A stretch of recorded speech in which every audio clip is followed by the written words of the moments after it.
na and sobrang sweet kat lalo kayo sa isa't isa. Okay naman kami.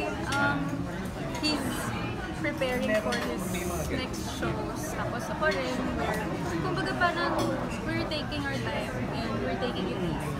Medyo hindi kadalian ang mga naranasan namin last year.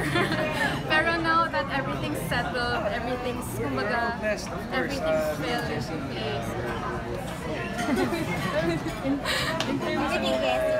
Everything fell into place. And we're just really happy now.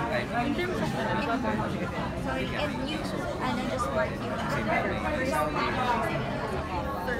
I'm sorry. Anniversary. What about it? As a couple. Yun, kasi parang medyo naging siya dahil, yung pala talaga yung date naging sila. Kasi after all, Yeah, this year. What about it? So, feeling ba ng vindication ka or something dahil yung mga tao na sinasabi Yeah, na and Tsaka naman, no. You feel relieved? I'm sorry. Do you feel relieved na nakita na? No, I mean, I've been relieved and I've felt that since last year pa naman nung sinabi ko yan lahat ng kilala niyo ako, isang tanong, isang sagot din. Kumbaga, pag may gusto kayong malaman, sinasabi ko totoo. And